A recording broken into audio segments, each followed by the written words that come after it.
지난주 그 토요일 날 저희 아내가 이 독감 확진을 받았거든요. 그래서 며칠 전부터 아프다고 그래가지고 계속해서 병원을 이렇게 데리고 다녔는데요. 그 토요일 날 그 오전에 독감 확진이다라고 그런 말을 듣는 순간부터요. 이상 제가 아프기 시작하는 겁니다. 이상하게 손이 이렇게 막 붓는 것 같은 느낌. 손이 왜 이리 아플까? 아니, 어깨가 갑자기 왜 이렇게 아플까? 원래 그런가? 몸살 감기부터 온다 그러는데 나도 이게 독감 아닌가? 그날 그 오후부터 이상하게 계속 이렇게 몸이 아픈 겁니다. 그러니까 계속 그런 생각이 드는 거죠. 나 이제 벌써 독감을부터 옮겨 받았는가? 막 그런 생각부터 시작해가지고 정말 아팠습니다. 정말. 근데 모르겠습니다. 근데 그래서 제가 설교도 다 준비해 놓고요. 토요일 날 저녁에 혹시나 모르잖아요. 그죠? 제가 이렇게 주일 날 그 오전에 못 나올 수 있으니까 우리 이동일 목사님한테 혹시나 제가 주일 날 못 나오면 우리 청소년부하고 같이 예배를 좀 드리시거나 좀 하시라고 혹시나 만약에 그때는 진짜 이렇게 심각했거든요. 근데 주일날 아침에 일어나니까요 할만한 겁니다. 뭐 설교할 수 있을 것 같기도 하고, 근데 안 아픈 것 같기도 하고 아픈 것 같기도 하고, 그렇게 일주일을 보낸 겁니다. 지금까지. 아픈 게 아니고 아프긴 아프죠. 아픈데 독감은 아니고 그냥 목이 좀 아픈 거고 이렇게 몸살이 좀 아픈 거지 독감이 아닌 거거든요. 근데 여러분 사람이요 한번 어떤 생각에 갇히면요 진짜 그런 것처럼 느껴지는 겁니다. 몸이 반응하고 그렇게 막 쓸데없는 생각들이 막 우리 안에 여러분 들어오는 겁니다. 여러분 이게요 사람의 생각이는 거죠. 그래서 여러분 그 생각에 집착하면요 우리의 마음, 우리의 육신도 이렇게 반응을 하는 겁니다. 그러니 여러분 먼저 염려할 필요가 없는 겁니다. 미리 걱정할 필요가 없는 겁니다. 여러분 그 일이 내게 일어날지 안 일어날지 여러분 아무도 모르는 겁니다. 그런데 그럴 수도 있겠다라고 생각할 때부터 여러분 그 일이 정말 내한테 일어나는 것처럼 그러면 여러분 느껴지는 겁니다. 그러니 여러분 주님 앞에 여러분 다 맡기시면 되는 겁니다. 그렇게 하셔도 좋고 안 하셔도 좋고 여러분 그런 모든 삶을 주님 앞에 맡기는 여러분 그런 훈련이 여러분 필요한데 이게 참 제가 한 주 동안 이게 겪어보니까 이게 쉽지 않더라고요. 여러분 그게 주님 앞에 맡긴다고 의지한다는 것은요 이게 쉬운 게 아닙니다. 이건요 순간적으로 감정이 되는 것이 아니라 훈련되어져야 되는 겁니다. 잘 안 되지만 계속해서 주님 앞에 맡기고 또 맡기고 계속해서 훈련해 가보면요 우리가 이미 그렇게 되어가는 모습을 보게 되는 겁니다. 어느 때 우리가 생각지도 않고 그냥 의심하지도 않고 그냥 하나님 앞에 의지하고 있는 우리의 모습을 보게 되는 겁니다. 그건요 하루아침에 되는 게 아닙니다. 매일매일 의지적으로 우리가 주님 앞에 의지하려고 맡기려고 계속 시도하고 그렇게 이런 훈련에 나가고 또 이렇게 도전을 하면요 우리가 그런 모습을 여러분 가지게 되는 거죠. 여러분 제가 그런 이야기를 하기를 원한 게 아니고 여러분 요즘을 보면요 호텔을 예약하는 사이트가 너무 잘 되어 있습니다. 그래서 여러분 그 호텔에 가지 않아도요 다 알 수 있습니다. 사진을 보면요 방이 어떤가 아니면 뭐 부대 시설이 어떤가 뭐 다 나와 있습니다. 그렇죠. 그래서 사람들이요 미리 여러분 그 사이트에 들어가서 내가 있어야 할 방들을 다 보게 되고 그에 따라 결정하는데 여러분 그런데 정말 이 호텔을 결정하게 되는 여러분 중요한 요소는요 뭡니까? 실제로 거기에 묵었던 사람들의 리뷰를 보면 경험담을 보면 여러분 알 수 있는 거잖아요. 여러분 아무리 여러분 사진을 본다고 여러분 그 호텔이 어떤지 알 수 있습니까? 실제로 거기에 묵어본 사람들의 후기를 보면요 후기가 좋은 후기보다 나쁜 후기가 많으면 그 호텔은 그냥 거르잖아요. 그죠? 여기는 별로 안 좋은 것 같다 라고 이렇게 생각하는데 여러분 그런데요 이런 후기들이 다 주관적이라는 거죠. 아무리 좋은 여러분 호텔이라도 여러분 100% 다 좋은 후기만 있겠습니까? 아닙니다. 거기 보면요 다 안 좋은 후기들도 여러분 개 중에 다 있는 겁니다. 왜냐하면 사람들은요 자기 기준을 세우고 자기 기준에 만족하면 그것은 좋은 겁니다. 그 호텔은 좋은 겁니다. 근데 여러분 내가 바라고 원하는 기준에 안 맞으면요 사람들이 다 좋은 호텔이라 그래도 여러분 내게는 안 좋은 호텔이 되어버리는 거죠. 여러분 그게요 사람이라는 겁니다. 사람이란 다 기준이 다르죠. 중요하게 여기는 것이 다 다릅니다. 그러게 여러분 어떤 것이 좋고 나쁘다는 게 아니라 내 기준, 내가 관심을 가지는 게 뭔가 이게 여러분 더 중요한 겁니다. 그러면 여러분 이처럼 세상에는요 100% 감사할 수 있는 환경도 없고 100% 불평하는 그런 환경도 없는 겁니다. 같은 환경이라도 바라보는 시선에 따라 그게 감사가 되기도 하고 이런 불평이 되기도 하더라라는 거죠. 이런 프랑스 소설가 마르셀 프루스트는 이렇게 말했습니다. 진정한 발견은 새로운 풍경을 찾는 것이 아니라 새로운 시각으로 보는 것이다. 뭔가 새로운 환경, 새로운 것을 찾으려고 하는 게 아니라 너의 시각을 바꾸라라는 겁니다. 보는 관점을 보면요. 예전과 다른 세상으로 보여지게 되는 겁니다. 내가 바라보는 시각을 여러분 바꾸면요. 내 환경, 내 보는 것 이게 다 달라지게 이러면 되어 있는 거죠. 예를 들어서 갑자기 건강이 악화된 사람. 그런 사람은 여러분 무엇을 보게 됩니까? 그동안 내가 소홀했던 가족들을 보게 되잖아요. 그렇지 않을 때는 이렇게 안 보이는 겁니다. 들어오지도 않는 겁니다. 그냥 내가 하는 일이 중요하고 그게 최선이라고 생각되지만요. 여러분 내가 병이 갑자기 악화되면요. 그게 안 들어오는 겁니다. 일이 중요한 게 아닙니다. 가족이 먼저 돌아오고 여러분 또한 가정이 먼저 돌아오게 되는 겁니다. 그래서 여러분 어떻게 합니까? 삶을 수정하잖아요. 내 삶의 우선이 이제는 일이 아니라 가정이 되기도 하고 여러분 이 가족들이 되게 하는 것이 여러분 그게 여러분 시각이 바뀌어지는 거 여러분 아닙니까? 여러분 요즘요 신종 코로나 바이러스 때문에 참 힘겹습니다. 그죠? 외출을 자제하고 개인 일생이 철저히 하죠. 여러분 그럴수록 사실은요 이 자영업자들이 힘겨운 시기를 지금 보내고 있습니다. 가뜩이나 여러분 이 어려운 정세 가운데 여러분 있는데 여러분 이 바이러스 때문에 여러분 사실은 자기 가게를 가지고 여러분 이렇게 사는 사람들은요 너무 지금 힘든 겁니다. 요즘 예전보다 여러분 다니는 사람이 적지 않습니까? 웬만하면 여러분 같이 이렇게 식사하는 이 식당이 잘 안 갑니다 요즘에. 그 여러분 그것 때문에 힘겨워하는 사람들이 여러분 얼마나 많습니까? 물론 여러분 우리 국민들도 다 힘들지만요 거기에 맞춰서 더 힘든 사람들이 우리 주변에 여러분 너무나 많이 있다라는 거죠. 여러분 이런 시기에 살아가는 여러분 우리가 이런 무엇을 가져야 됩니까? 여러분 이런 때일수록요 우리는 나는 누구인가? 나는 왜 살아가야 되는가? 나는 어떻게 살아가야 되는가? 이런 여러분 존재론적인 질문들을 던져야 되는 겁니다. 그 어떤 사람은 그럽니다. 아니 지금 이렇게 사는 게 있는데 뭐 그런 질문이 뭐가 중요하나? 그게 옷이 나오나 밥이 나오나? 라고 이러면 생각할 수 있지만요. 여러분 옷이나 밥이 문제가 아닌 겁니다. 내가 살아가는 길이 보이고 어떻게 살아가야 되는지 동기부여를 받을 수 있는 게 여러분 그게 이러면 더 중요한 겁니다. 당장에 내가 먹어야 될 것, 당장에 내가 얻어야 될 것, 당장에 내가 일해야 될 것 이게 중요한 게 아니라요. 내가 왜 살아가야 되고 내가 어떻게 살아가야 되고 내가 누구를 위해서 살아가야 되는지 여러분 이건 질문을 던지는 게 여러분 지금 이 세상에 살아가는 우리에게 더 필요한 겁니다. 여러분 바울을 보십시오. 여러분 그가 복음의 전도자로 선교사로 신앙을 살아갈 때요. 여러분 모든 것이 다 안정되었습니까? 다 이런 끊임없이 다 공급되어 가지고 아무 걱정 없이 그냥 그가 그렇게 사역을 했습니까? 아닙니다, 여러분. 천막을 여러분 지어서 일을 하지 아니하면요. 여러분 밥을 굶어야 할 때가 여러분 너무나 많았습니다.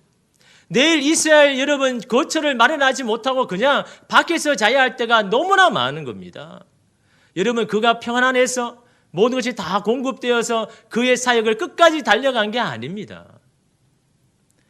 오히려 여러분 바울은 어떤 상황에도 자족할 수 있는 일체의 비결을 배웠다고 말하지 않습니까? 빌립보서 4장 12절 말씀에 나는 비천에 처할 줄도 알고 풍부에 처할 줄도 알아 모든 일 곧 배부름과 배고픔과 풍부와 궁핍에도 처할 줄 아는 일체의 비결을 배웠다. 그 상황을 피하거나 도망하는 것이 아니라 어떤 상황이라도 내가 살아갈 수 있고 주님을 위해서 달려갈 수 있는 비결을 내가 배웠다라고 이런 말씀하고 있지 않습니까? 그 비결이 무엇입니까? 어떤 삶에도 상관없이 달려갈 수 있는 내게 주어진 일 끝까지 할 수 있는 여러분 그 비결이 무엇입니까? 사도행전 여러분 20장 24절 말씀에 바울이 이렇게 고백하지 않습니까? 내가 달려갈 길과 주 예수께 받은 사명 곧 하나님의 은혜의 복음을 증언하는 일을 마치려 하면은 나의 생명조차 조금도 귀한 것으로 여기지 아니하노라. 무엇 때문에 달려간다고 합니까? 내가 달려가야 할 길. 주님께서 나로 하여금 내가 달려가야 할 그 길, 또한 내가 주님께 받은 사명, 내가 내 목숨을 다하여 끝까지 이루어야 할 그 사명, 그 달려갈 길과 그 사명이 있기 때문에 여러분 내 생명을 조금 더 귀하게 여기지 않고 그 길을 위해 달려가는 건 아닙니까? 가는 길이 여러 막히고 힘들 때마다 바울은요, 사람을 붙잡았던가 내게 유리한 상황을 붙잡은 것이 아닙니다. 이것을 더욱 분명하게 붙잡았다라는 겁니다. 그러게 이 일을 다 이루기까지 자신의 생명을 조금 더 귀하게 여기지 않고 주님 앞에 드린 것 아닙니까? 내가 살아가야 할 분명한 방향이 있는 사람은요, 낙심하지 않습니다. 내가 이 땅에 존재하는 이유를 아는 사람은요, 상황과 형편에 영향을 받지 않습니다. 그러나 그것이 없으니까, 그게 흔들리니까요, 내 생명이 사명보다 귀하게 보이기 시작하는 겁니다. 하나님을 위해 헌신한 시간이요, 아깝게 여겨지는 겁니다. 주님을 위해서 일함을 위해서 내 몸이 피곤해질 때 속상해지는 겁니다. 다른 사람은 그렇지 않은데 왜 내가 이렇게 일을 해서 내 몸이 이렇게 피곤해야 되는가? 삶의 동력을 잃어버렸기 때문인 겁니다. 내가 무엇 때문에 사는지를 잊어버렸기 때문에 여러분 그런 겁니다. 오늘 말씀의 다윗은요, 우리를 지치게 하는 것이 뭐라고 말씀하는 겁니까? 불평이라고 말합니다. 여러분 1절과 7절과 8절에요, 3번이나 언급합니다. 불평하지 말라, 불평하지 말라, 불평하지 말라. 불평이 바로 우리의 사명과 존재의 의미를 잃어버리게 하는 것임을 이 다윗은 분명히 알기 때문에 불평하지 말라고 이야기합니다. 여러분 무엇 때문에 불평하지 말라고 합니까? 여러분 1절 말씀 우리 함께 읽겠습니다. 악을 행하는 자들 때문에 불평하지 말며. 여러분 무엇 때문에 불평하지 말라 합니까? 악인들 때문에요. 악을 행하는데도 형통한 길을 걸어가는 자들 때문에, 악한 길로 살아가는데도 성공하고 인정받는 것 때문에 불평하지 말라고 이야기합니다. 여러분 근데 왜 우리가 불평합니까? 이러면 단지 그들이 불의하기 때문에 이런 거 우리가 불평하는 겁니까? 아니면 하나님의 정의가 의심되기 때문에 이런 우리 마음에 속이 타서 그런 겁니까? 이런 불의가 득세하는 것을 여러분 두고 보지 못하기 때문에 우리가 불평하는 겁니까? 우리가 정말 불평하는 것은요, 무엇 때문입니까? 1절 마지막에 보면요, 불의를 행하는 자들을 시기하지 말지니라. 여러분 이 시기라는 말이 뭡니까? 배 아파한다는 거잖아요. 이것은 자신과 비교하지 않고서는 느낄 수 없는 감정이지 않습니까? 저 사람과 비교해 보니까요, 그런 배 아픈 마음이 생기는 겁니다. 시기하는 마음이 여러분 생기더라라는 겁니다. 악인들은 잘 되는데 나는 잘 사지 그렇게 되지 않는 것 때문에 화가 나고 불평 난다라는 겁니다. 그런 불평을 하지 말라라고 말하고 있는 겁니다. 다시 말하면요, 악인이든 여러분 하나님을 믿는 자들은 잘 사는 기준이 똑같다라는 거죠. 또한 자신도 그렇게 되기를 원한다는 겁니다. 그렇게 되지 못하기 때문에 시기한다라는 겁니다. 여러분 세번역 성경 1절을 보면요, 악한 자들이 잘 된다고 해서 속상해하지 말며 불의한 자들이 잘 산다고 해서 시세워하지 말아라. 여기서 시세워하지 말라는 것은요, 부러워하지 말라는 거죠. 여러분 왜 속상해합니까? 왜 부러워합니까? 이러면 악한 사람들이 잘 되는 거, 형통하는 거, 이러면 왜 그것을 부러워하고 시기합니까? 나는 믿음으로 사는데 잘 그렇게 안 되니까요. 다시 말하면 여러분, 잘 되는 결과물이 악한 사람이나 우리나 똑같기 때문에 여러분 그것을 부러워하는 거잖아요. 여러분 그것이 정말 행복입니까? 악인들이 이루어 놓은 것들이 정말 그것이 행복의 기준이 되는 겁니까? 우리가 그 기준이 똑같다면요, 우리가 불평하는 겁니다. 원망하는 겁니다. 시기하는 겁니다. 하나님, 아니 저런 악인들은 저렇게 사는데도 저렇게 잘 되고 형통하는데 왜 나는 안 됩니까? 왜 형통하지 않습니까? 같은 기준을 가지니까 여러분 우리가 불평하고 시샘하지만요, 여러분 우리는 하나님의 사람 아닙니까? 하나님의 자녀라면요, 복의 기준이 달라야 되잖아요. 잘 사는 기준이 여러분 달라야 되는 건 아닙니까? 그런데 여러분 그 기준을 똑같이 하니까요, 그들이 배 아픈 겁니다. 시기가 나는 겁니다. 시샘하게 여러분 되는 겁니다. 그래서 여러분 다윗이 불평하지 말라라는 겁니다. 그런 잘못된 방법으로 얻은 물질, 소유, 성공에 대해서 부러워하지 말라라는 겁니다. 우리는 그런 것으로 만족해하며 행복해하는 사람이 아니라라는 겁니다. 하나님의 백성들은요, 살아가는 삶의 원칙과 기준이 있다라는 거죠. 여러분 개그맨 오지연 씨가 있지 않습니까? 막 뚱뚱하고 키가 굉장히 큰 사람 아닙니까? 여러분 그가요, 이 빛과 소금이라는 이 잡지에서 이런 인터뷰를 이렇게 했습니다. 많은 사람들이 궁금해하는 건 뭐냐니까, 여러분 요즘 뭐 활동을 안 하잖아요. 거의 안 하잖아요, 않습니까? 그런데 일도 안 하는데 도대체 뭘 먹고 사느냐라는 거죠. 인터넷 댓글을 보면요, 자기를 향해서 그러는 겁니다. 연예인이니까 모아놓은 게 맞겠지.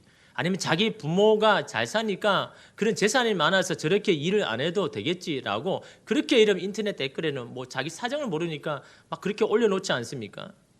근데 사실은 그렇지 않다라는 거죠. 둘째가 태어났는데요. 통장에 잔고가 하나도 없습니다. 또한 지금 10년간요. 고정 수입이 하나도 없습니다. 자신들은요. 최소한의 경비와 최소한의 지출을 한다고 합니다. 불필요한 지출은 줄이고 거의 모든 것을 자급자족한다는 거죠. 외식은 거의 안 한다고 합니다. 손님이 오면요. 그냥 자기 집에 초청하는 겁니다. 자기 있는 걸 가지고 그냥 여러분 그냥 대접하는 겁니다. 나가서 뭐 맛있는 거 사주고 그렇지 않습니다. 옷이나 아이들의 물품은요. 그냥 물려받습니다. 주변에 사람들이 쓰던 그 중고를 그냥 받아서 쓰는 겁니다. 그리고 자기가 쓰다가 남은 건요. 또 다른 사람에게 이렇게 나누어 줍니다. 이러면 그러면서 이렇게 말합니다.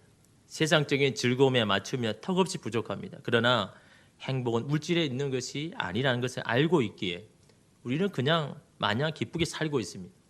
뭘 먹을까, 무엇을 마실까, 뭘 입을까 하고 걱정하는 마음은 없습니다. 공중의 새를 먹이시고 들의 백합화를 입히신 것처럼 하나님은 지난 10년간 우리를 먹이고 입히셨습니다. 그것이 여러분 자기의 큰 기쁨이고 행복이라는 거죠. 아무것도 없는데 그냥 주시는 대로 내가 그냥 맞춰서 살아갈 뿐이었는데 10년 동안 자기를 먹이시고 입히셨던 그 하나님을 발견하는 그것이 바로 자기들에게 참 기쁨이고 행복이다라는 겁니다.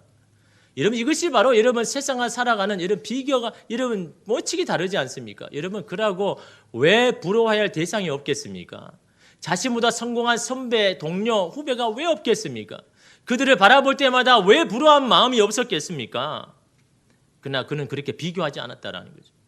주어진 상황 안에서 최선을 다해서 성실하게 살아갔더니 하나님의 공고하심을 경험하고 그 공고하심이 자기에게 너무 기쁨이 되고 그것이 우리 가정의 행복이었다라는 것을 여러분 그렇게 고백하고 있지 않습니까? 삶을 살아가는 방법과 행복의 기준이 다르다라는 거죠. 여러분 하나님의 사람들은요 살아가는 기준과 원칙이 다르다라는 것을 여러분 우리가 다시 한번 점검해야 되는 겁니다. 또한 여러분 불평하지 말라라는 것은요. 우리가 어떤 일을 여러분 가지고 불평하면 그 나타나는 현상이 뭐냐니까요. 자신의 의무를 소홀히 하는 경우가 많다라는 거죠. 자신에게 주어진 일들을 너무나 소홀히 하더라는 겁니다. 불평할 때. 어떤 일을 가지고 막 불평할 때 보면요. 자기의 주어진 일들을 너무나 소홀히 하는 이게 불평의 부정적인 면이다라는 거죠. 여러분 오늘 말씀에 다윗이 우리에게 불평하지 말라는 것은요. 지금 우리가 해야 할 일들이 너무나 중요하고 그 일에 집중해야 된다라는 겁니다. 하나님 우리로 하여금 그 일이 너무나 중요하기 때문에 그 불평은 정말 우리가 해야 할 일들을 너무나 소홀히 하기 때문에 불평하지 말라라. 불평을 거치라. 지금 너에게 주어진 일을 하나님의 일인 줄 알고 최선을 다해서 살아가야 된다. 그렇게 이런 말씀하고 있는 겁니다. 그래서 여러분 다윗은 우리에게 무엇에 마음을 두라고 이야기합니까? 여러분 3절 말씀 우리 함께 읽겠습니다. 여호와를 의뢰하고 선을 행하라. 땅에 머무는 동안 그의 성실을 먹을거리로 삼을지어다. 여러분 이게 하나님의 사람이 살아가는 방법입니다. 이것이 여러분 삶의 여러분 행복의 기준이 되어야 되는 겁니다. 여호와를 의뢰하고 선을 행하라. 주님을 의지하고 붙들어라.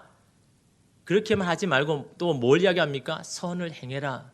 선을 행한다는 게 뭡니까? 하나님이 기뻐하는 일을 해라. 네가 지금 하고 있는 일을 성실하게 하는 것, 그것이 바로 하나님이 기뻐하는 일이라고 말하고 있는 겁니다. 주님을 붙들고 의지하죠. 그러나 나에게 주어진 일도 최선을 다해서 성실하게 일해라. 그리하면 무엇을 얻을 것이라고 이야기합니까? 그의 성실함을 먹을거리로 얻을 것이다. 하나님께서 우리 삶 가운데 일하시는 그 성실하심을 먹을거리로 얻는 그것을 경험하게 될 것이다. 그것이 바로 하나님의 사람들이 살아가야 할 여러분 길이라고 이런 말씀하고 있는 거죠. 물론 이렇게 사는 것이 여러분 쉽지 않죠. 당장에 눈에 보이는 결과가 없고 변화가 없기에 참으로 답답할 수밖에 없습니다. 그럼에도 주님을 의지하며 살아내야 하는 것, 그것이 여러분 신앙 아닙니까? 신앙이라는 것은요, 피하고 싶은 현실, 마음에 들지 않는 현실조차 내 삶으로 받아들여서 그 속에서 묵묵히 주어진 일을 할 때 그것이 가장 아름다운 신앙의 모습인 겁니다. 그렇게 살아내는 것이 또한 신앙 아닙니까? 그럴 때 여러분 우리의 영적인 시야가 넓어지는 겁니다. 행복이란 바로 이런 거구나.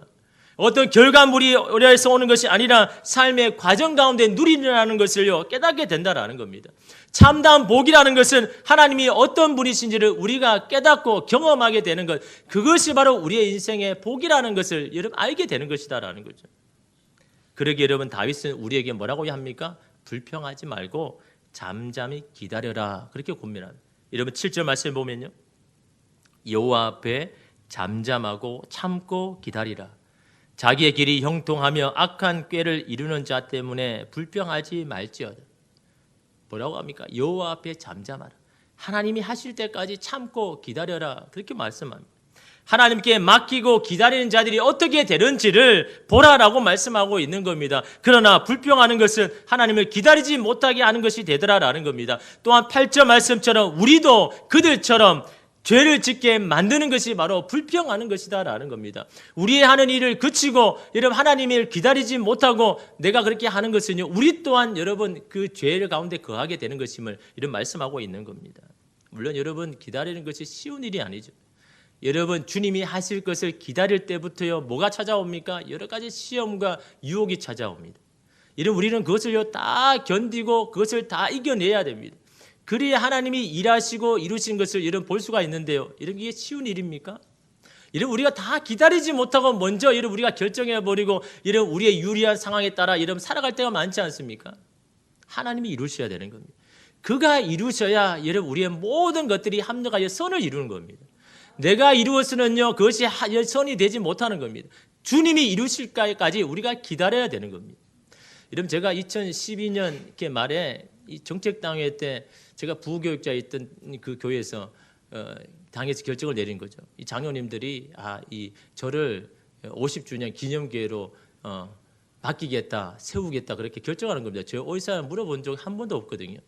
본인들이 이렇게 결정하고는요 회의하고 결정을 딱 내려버린 겁니다. 그리고 저를 부르더니 우리들이 당신을 50주년 기념교회 목사로 세우겠다, 이 교회를 세울 테니까 당신 그 일을 해라. 저한테 뭐 의견을 물어본 적도 없고 당신은 어떻게 생각하느냐 물어본 적도 없습니다. 그냥 그렇게 하라는 거죠. 제가 잘하는 건 그거죠. 하나님이 먼저 부르시는 곳에 가는 게 제가 잘하는 건데 그렇게 하니까 어떻게 합니까? 하나님의 뜻인 줄 알고 그렇게 했는데요. 여러분 이게 여러분 그렇게 시작하니까요 잘 되는 것 같죠. 막 교회에서 지원을 해주고 뭐 이렇게 막 해주는 것처럼 하니까 잘 되는 것 같아요. 저도 그렇게 생각했습니다. 뭐 교회에서 다 알아서 해주니까 잘 되겠지. 근데 여러분 그때부터 2년 동안요 아무것도 일어나지 않습니다. 교회에서는요 하루 빨리 정해가지고 나가서 교회를 세우기 위해서 뭐 예산도 준비하고 다 했는데요 아무 일도 일어나지 않는 겁니다. 장소부터 여러분 어디서 해야 되는 것부터 여러분 이게 이 장년들 간에 막 이게 의견 차이가 일어나는데요 아무 진전이 없는 겁니다. 이러면 그냥 마냥 기다려야 되는 거죠. 그럴 때 이러면 어떤 이야기들이 막 나옵니까? 아니 도대체 빨리 왜 안 하냐? 아니 왜 기도하고 장소를 얻어야지 왜 도대체 뭐 하고 있느냐? 막 이런 이야기, 왜 결정하지 못하느냐? 그런 결정 못하면서 어떻게 하느냐? 여러분 그런 이야기 안 하겠습니까? 막 그런 이야기 들리는 겁니다. 저는 이미 하나님 앞에 장소를 받았죠. 근데 그 장소가 말하기가 너무 어려운 겁니다. 이게 여러분 내 욕심으로 할 수가 없는 일 아닙니까? 그래서 여러분 뭘 한 겁니까? 하나님이 이루십시오. 하나님이 하십시오. 저는 아무것도 하지 않겠습니다. 주님이 이루실 때까지 저는 기다리겠습니다. 그렇다고 여러분 제가 놀았습니까? 2년 동안요 맡은 한 400명 되는 이 교구 식구들을 열심히 이제 했습니다. 내가 할 일은 다 하는 거죠. 그러나 하나님께서 준비하고 계획하신 건 하나님이 이루셔야 된다는. 이러면 제가 언제까지 기다렸냐 하니까요 2년까지 여러분 매일 불렀습니다. 매일 어디 할 거냐, 언제 할 거냐. 여러분 이게 사람이 굉장히 스트레스거든요. 막 이 목에서 거기입니다라고 말하고 싶은 게요 막 여기까지 찼습니다. 근데 말하지 않습니다. 내가 내 입으로 말하면 그건 내가 이루는 것이지 하나님이 이루신 것이 아니기 때문에 하나님의 방법으로 하실 것이라고 이런 매일 불러서 왜 기도 안 하고 왜 안 정했느냐 매일 불러가지고 이러면 그렇게 합니다. 이러면 그 2년이라는 세월이요 너무너무 힘든 시간이었습니다. 그래서 지금 돌아보면요 그때가 정말 하나님 앞에 정말 집중할 수 있는 시간이에요. 하나님 나는 할 수 있는 것이 아무것도 없습니다. 주님이 하셔야 됩니다. 주님이 이루셔야 됩니다라고 그 주님만을 여러분 바라보는 그 시간이요 내게는요 지금 돌아보니까 가장 귀한 시간이었고 하나님 앞에 내 마음을 온전하게 드렸던 그 시간이었습니다. 여러분 그 2년이라는 시간요 제가 지금도 살아보면 어떻게 버텼을까? 여러분 이 장로님들이 이렇게 갈라지는데요. 막 어떤 장로님 막 저를 향해서 막 여러 가지 이 공격들을 하죠, 그죠? 막 그 반대로 막 하지 않습니까? 그래서 아무 말도 하도 안 했습니다. 근데 여러분 언제까지 기다리냐니까요. 2014년 12월 이제 마지막 무조건 결정해야 되는 거예요. 일주일 안에 결정 안 하면 이제 이걸 포기하든지 안 하든지 하라고. 제가 근데요, 그 일주일 남기는 그 일주일도 기다렸습니다. 주일날 그걸 결정해야 되는데 토요일까지 저도 기다렸습니다. 근데 여러분 주일날요, 저는 아무것도 하지 않았습니다. 그 계획하는 그분들이 여기 와가지고 보더니 같이 여기 갑시다 해서 자기들이 와서 여기서 기도하고요. 그렇게 이러면 시작이 된 겁니다. 제가 한 것은 아무도 없습니다. 그냥 기다린 겁니다. 하나님 이루시기를 기다렸습니다. 나의 방법이 아니죠. 하나님이 하시는 방법을 하니까요. 여러분 이게 풀려지는데 여러분 그러기 위해서 여러분 우리가 기다려야죠. 하나님이 하실 때까지 여러분 참고 기다려야 되는 겁니다. 그리고 내게 주어진 일을 여러분 최선을 다해서 성실하게 여러분 그렇게 감당하면요. 하나님이 이루시는 겁니다. 하나님이 여러분 우리의 모든 여러분 2년 동안에 여러분 그 모든 기간들을 하나님 다 보고 계시지 않습니까? 그걸 통해서 하나님이 여러분 이루시는 것을 여러분 보게 되는 건 아닙니까? 여러분 기다리는 거 힘듭니다. 그러나 여러분 기다려야 되는 거죠. 내가 여러분 앞서서 행해서는요 아무것도 되지 않습니다. 주님이 여러분 이루셔야 돼요. 그래서 여러분 오늘 말씀에 여러분 5절 6절의 말씀에 뭐라고 이야기합니까? 내 길을 여호와께 맡기라. 그를 의지하면 그가 이루시고. 주님이 이루신다는 거죠. 내 의를 빛같이 나타내시며 내 공의를 정오의 빛같이 하시리로다. 이것이 하나님께서 우리의 인생을 이끄는 방법 아닙니까? 내 길을 여호와께 맡기라. 그를 의지하면 그가 이루시고 하나님이 이루신다라는 겁니다. 그럴 때 우리의 모든 이 하나님을 기쁘시게 한 모든 행동들이요 빛같이 나타내게 하실 것이라고 주님이 말씀하지 않습니까? 여러분 예수님께서 겟세마네 동산에서 하나님께 뭐라고 했습니까? 할 수만 있으면 이 고난의 잔을 마시지 않게 해달라고 이런 그렇게 기도하셨지 않습니까? 그러나 하나님 어떻습니까? 침묵하셨죠. 그저 예수님 어떻게 하셨습니까? 그 고난의 잔을 거부했습니까? 하나님이 아무 말씀하지 않으시니까 저는 제 뜻대로 할래요. 그렇게 했습니까? 그 고난의 잔을 마셨지 않습니까?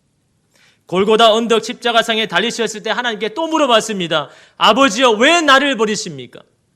나를 정말 버리실 겁니까? 하나님 앞에 이런 물어봤지 않습니까? 그때도 하나님은요 침묵하셨습니다. 하나님이 침묵하셨으니 이러면 어떻게 하셨습니까? 그냥 십자가에서 내려왔습니까? 예수님의 능력이라면 충분히 여러분 십자가에 달리셔도 그냥 내려올 수 있지 않습니까? 그럼에도 불구하고 이러면 예수님 어떻게 하셨습니까? 그냥 그 자리에 계셨지 않습니까? 왜요? 그 일이 하나님 기뻐하시는 일이니까요. 하나님의 침묵은요, 그냥 그 자리를 지키라는 겁니다. 그 일을 하라는 겁니다. 너의 눈에 보이는 것이 바로 내가 해야 할 일이고, 내가 기뻐하는 일이고, 네가 해야 할 일이기 때문에 주님은요, 묵묵히 여러분 그 자리를 지켜낸 겁니다. 하나님이 아무 말 안 하셔도, 침묵하셔도 그 자리에 내려오지 않았습니다. 그 십자가를 버리지 않았습니다. 끝까지 여러분 그 십자가를 여러분 지셨지 않습니까? 그런 예수님을 하나님이 부활시키셨잖아요. 그런 예수님을 모든 자 위에 뛰어나게 하시고 하나님의 보좌의 오른편에 앉으셨지 않습니까? 그것이 여러분 기다린 자에게 하신 하나님께서 하신 일 아닙니까? 이런 오늘 우리 인생도 마찬가지죠. 여러분 주님의 침묵 가운데 힘들 수도 있죠. 아무 말씀 안 하실 때 이런 마음이 조급함이 올 수도 있습니다. 그 침묵은요, 지금 네 눈에 보이는 그 일을 열심히 성실하게 하는 것, 그것이 바로 내가 기뻐하는 일이라고 말씀하시는 하나님의 여러분 신호 아닙니까? 그때 여러분 주님께서 이루기를 바라보면서 내가 주어진 일, 내가 해야 할 일을 계속해서 달려가는 것, 그것이 여러분 우리가 해야 할 일 아닙니까? 여러분 그 일을 통해서 하나님이 여러분 이루시는 겁니다. 여러분 그 일을 통해서 뭐라고 합니까? 내 빛을 정오와 같이 이런 빛나게 해주시고 비추게 해주실 것이라고 말씀하고, 그럼 뭘 이야기하는 겁니까? 여러분 우리가 주님만을 바라보고요, 끝까지 기다림으로 주님이 이루시는 것을 통하여서 여러분 많은 사람들이 힘을 얻고 위로를 얻게 될 것이다라는, 이런 그 말씀 아닙니까? 여러분 우리를 삶을 통해서 누군가 힘을 얻고 위로를 얻는다면 그 얼마나 여러분 기쁜 일입니까? 여러분 우리가 부족하고 연약해도요 주님 바라보고 의지하고 내 주어진 일을 최선을 다해서 나갔을 때 하나님이 이루셔서 우리의 모든 삶을 여러분 정오의 빛같이 여러분 비출 때 그 빛 보면서 여러분 그것에 동기부여를 얻고 힘을 얻고 위로를 얻는다면요, 여러분 그 인생이 얼마나 값진 인생입니까? 그것이 여러분 하나님께서 그렇게 이루시겠다고 이런 말씀하고 있지 않습니까? 불평을 그치고 한 걸음 한 걸음 그렇게 묵묵히 감당할 때에 하나님이 우리를 인도하실 것이고 우리로 하여금 세상의 빛이 되게 하실 줄 믿습니다. 우리 삶을 다 이해할 수 없을 때라도 우리가 기억할 것은요, 주님이 우리를 여전히 사랑하신다는 것이고 우리의 삶을 주님이 인도하신다는 이 분명한 사실을 믿고 여러분 오늘 이 시간에 주님 앞에 여러분 나아가시기를 바랍니다. 주님을 가까이 함이 내게 복 아닙니까? 주님을 가까이 하는 그 시간이 내게 귀하고 귀한 시간 아닙니까? 여러분 여러 가지 어려움 가운데 주님을 가까이 할 수밖에 없는 상황입니까? 그때가 바로 내가 주님의 큰 축복을 받는 시간임을 여러분 믿고 그 복을 누리는 저와 여러분 되기를 간절히 소망합니다. 기도하겠습니다. 주님 감사합니다.